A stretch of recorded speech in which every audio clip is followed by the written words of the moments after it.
searching his own and his father-in-law's hut 1,000 times, exploring the meadows, going down into the well, praying, calling her name, enticing, cursing, and looking for footprints. Eventually, the youngest of his brother-in-law, who was still a boy, divulged to him that Parvati was with the Raja, and that she was living in his tent, and that she had also been seen riding his horse. Dasa now hunted Nala's encampment day and night, carrying in his hand the sling he once used as a herdsman, and whenever the prince's tent appeared to be unguarded, he would stalk cautiously up to it. But each time a guard would show up, and he would be obliged to flee. One evening, from the branches of the neighboring tree, whence he could look down upon the tent, he saw the Raja, whose face he recognized from the feast in the town, and which even then had been so repugnant to him, mount his horse and ride away. When he returned after a few hours and opened the tent door, Dasa saw a young woman come forward from the shadows to greet him. He almost fell out of the tree, for he recognized in this young woman his wife, Parvati. Now that he possessed the certainty, the numbing pressure over his heart grew even stronger. Although his love for Parvati had been very great, his sorrow, anger, and the feeling of his loss and affront were no less so, even greater perhaps. This is always the way when a man has lavished all his store of love upon one object. When he loses it, everything collapses, and he remains a pauper among the ruins.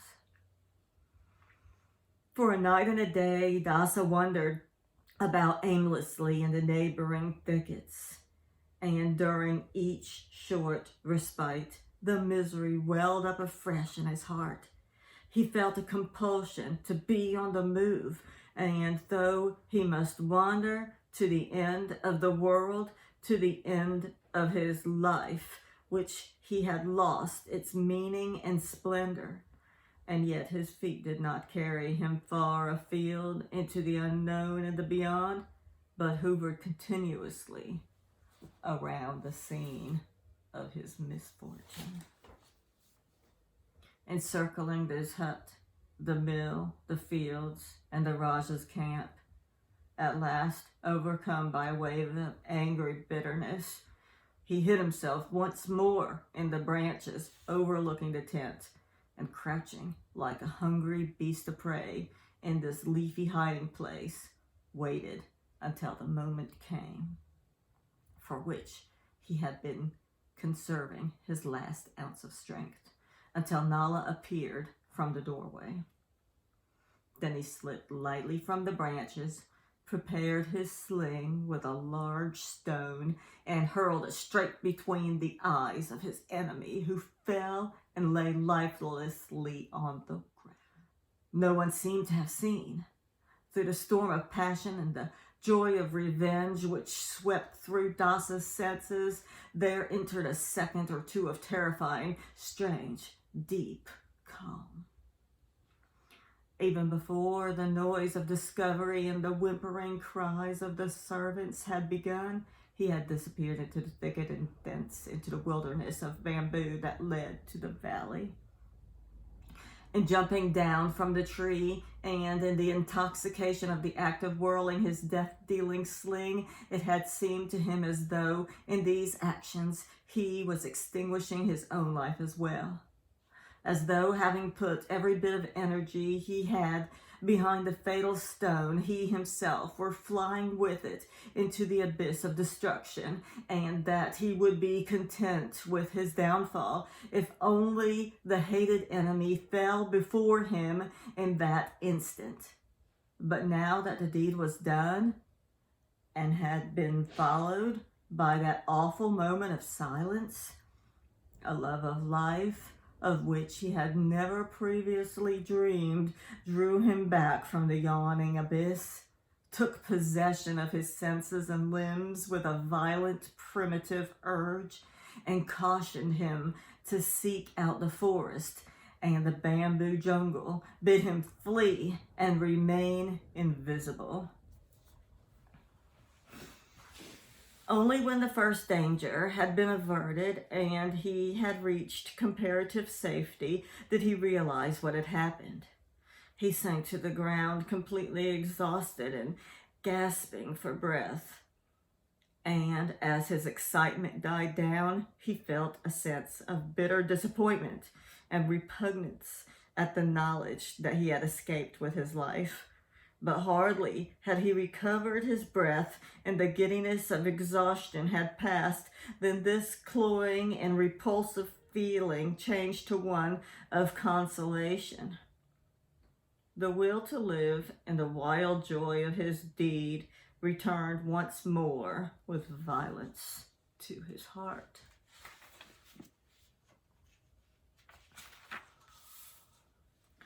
There was soon great activity in his proximity, for the search for the murderer had begun. It lasted the entire day, and he only escaped detection because he remained obstinately in his hiding place in the forest, which no one dared penetrate too deeply on account of tigers. Persistently on the alert, he slept but little and pressed forward in short stages, until on the third day, having crossed the chain of foothills, he wandered without a halt into the high mountain districts. This homeless existence led him hither and thither, made him tougher and more indifferent, but also more intelligent and more resigned. He still dreamed of Pravati and his erstwhile happiness, as he liked to think of it, and also many times of his flight. Terrifying and disturbing dreams, somewhat of the following nature. He would be fleeing through the forests, and behind him he would hear the drums and hunting horns of the pursuers.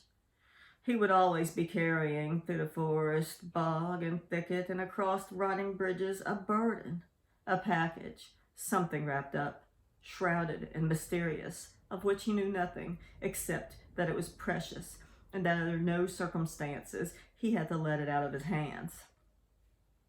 Something valuable and in danger, a treasure, something stolen perhaps, enveloped in a cloth, a colored material with a reddish brown and blue pattern, such as the material of Pravati's dress.